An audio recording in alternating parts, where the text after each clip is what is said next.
po sa lahat, mapagpalang araw at mapagpalang gabi po sa iba. Ngayon pong araw na to, dito ako sa dagat ng Morong. Dito po sa may Junisa Resort. Junis Resort po pala. Ay, sorry. So kaninang umaga pa po kami rito at ngayon lang ako nagagawa ng kami dumating. Sobrang init. Alas 10 na po ng tanghali nung kami dumating. Ang sakay ko po ay mga kabalay ko, galing po sila ng Caintaris. Guys, andito ako ngayon sa dagat ng Morong. Ayan, good po. Halika po kayo, silipin natin yung mga ganap dito sa dagat ng Morong. Ayan, nakita po natin yung mga bangka na sa laot. Yung pong mga bangka na yan ay mga nagdadala sa mga island o yung nagpapasyal po, yung inuupahan, island hopping po ang tawag ko. Nadala po yung ibang mga turista doon sa may ginagawang nuclear plant. So ngayon meron pa po tayo nakikitang pangingisda rito. Ewan ko lang kung sasakses yung kanilang pangingisda. So maganda po yung applyan ng Morong na to, Morong Beach na to, kasi malawak po yung pinaka-apply. So meron po rito isang mga ganap na gaya ng volleyball, ng mga company outing, saka ibang mga grupo po.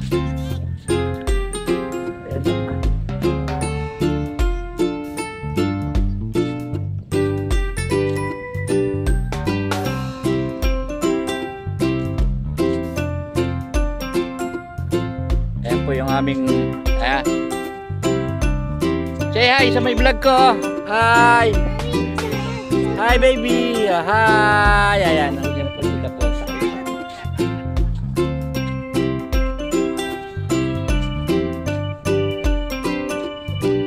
so meron o rito ang net ng volleyball, kasi gawa ng meron o rito kaninang inabutan kami na parang company outing. Hindi ko lang alam kung anong pangalan ng kumpanya nila. So meron din ritong siguro mga nagsipaglaro kanina, kaya may mga bandera. Ngayon po mataas pa ang araw, alas 5 pasado na. Antabayanan ko po yung paglubog ng araw para masilayan ninyo yung ganda ng sunset dito sa Morong. Sa Morong Beach.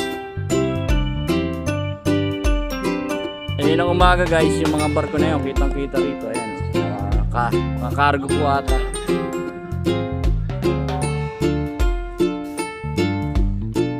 Anong konting ano lang po, konting trivia lang. Nung panahon po ito ng Vietnam War, ito pong Morong na to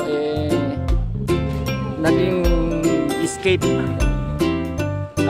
goal ng ng mga Vietnamese. So naglalayag po sila rito papunta ng Morong mula Vietnam, gawa ng may gera sa kanila.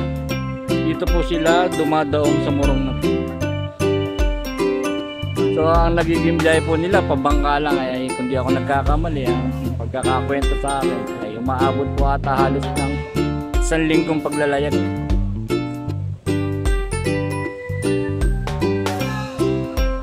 Ayan po, may mga naliligo. Yan po yung mga nasa company outing, mga naliligo.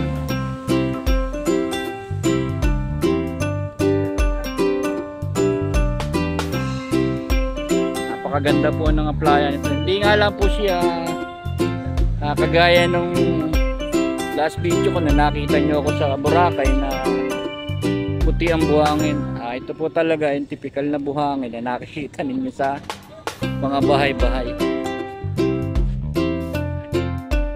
So ngayon lang po yung mga tao naliligo.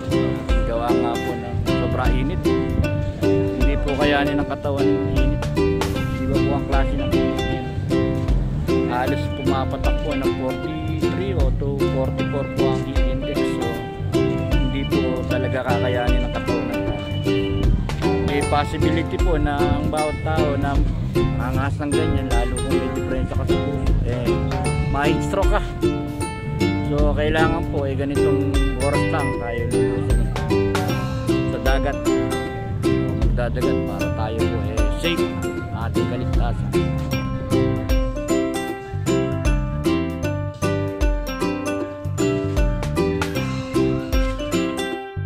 muna po ipapasiguro dito sa ibang lugar dito na malayo-layo dun sa aming resorts na lalakad-lakad po ako para yun namang masilayan kung ano pa yung ibang makikita rito.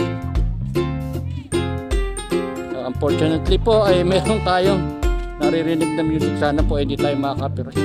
Kasi dito malapit din po rito yung pawinan na tinatawag.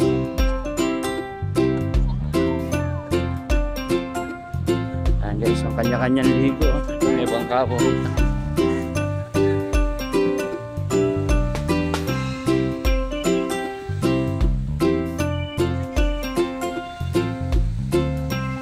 Dami pang tao.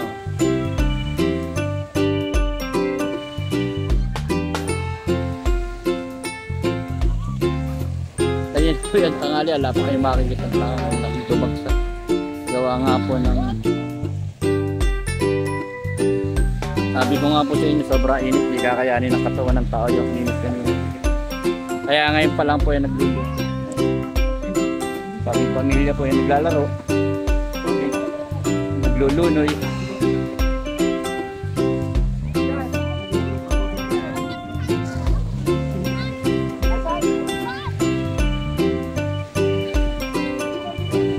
May mga bata, may matanda.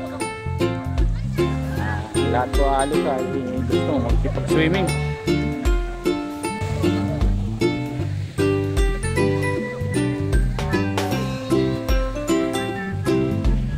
Ay dito nga pala guys, meron din naman mga tinatawag na budget meal. Yung mga ganyan lang po yan.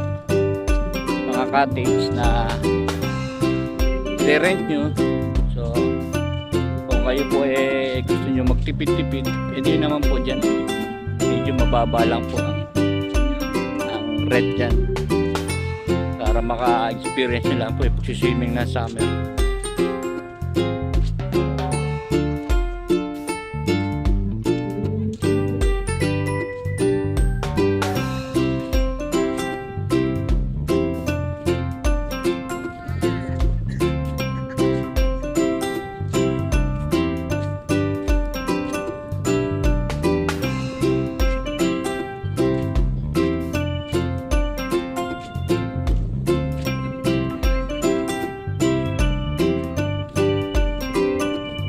Guys, yung nakikita nyo naglalakad na yun, yun po yung bunso at saka yung apo.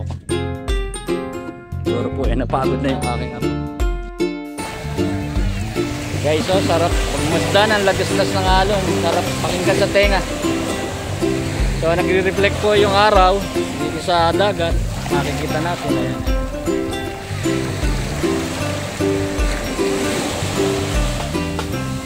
Mababaw lang naman po yung dagat na yun. Medyo malinaw din po yung tubig. Pero unlike po talaga doon sa pinuntahan namin yung nakaraan. Iba po ang linaw lang po.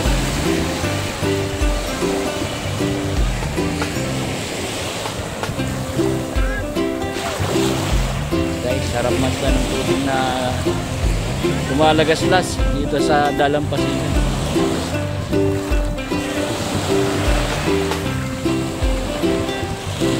Nakaka-amaze po yung nagaslas ng tubig.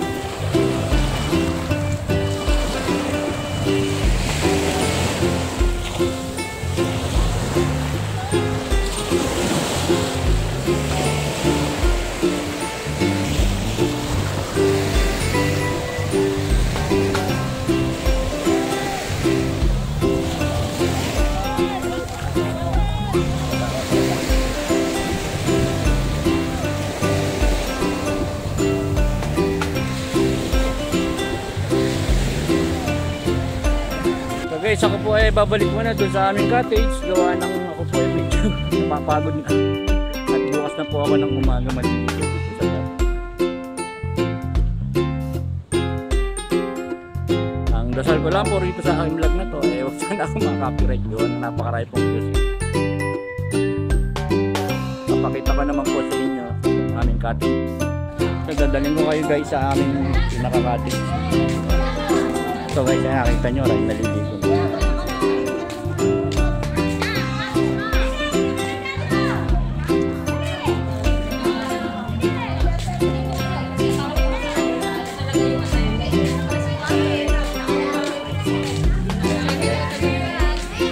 ilaw, yung Kaligatan TV. Ayan, yung apo ko po umahaw ng ayaw na sa dagat. Yan ang sa pool gusto. So guys, dito kami sa, ito yung cottage sa pasilip ko lang po yung lugar na aming tinuluyan dito. So ayan. Ito po ang aming tinuluyan dito. Ayan. Ito po ay 8 packs. Bali 10,000 yung isang gabi. Meron po siyang 2 CR. Tsaka po may 2 double deck. Then may hila po yung ilalim niya. Ayan guys, pasensya na po kayo, nagkalag pa yung guys, ito po yung meron po ditong 2 CR. Ayan guys, yung aming tinuluyan dito sa prasong kusina. Then ito pong pinaka double deck na po. So pabed, nalalagyan din po yan ng pump just in case na pwede rin kayo matulog. Fully air condition din po ito. Sa halaga pong 10,000 per night, yan po ang makakukuha nyo rito sa aming pinuntahan. Guys,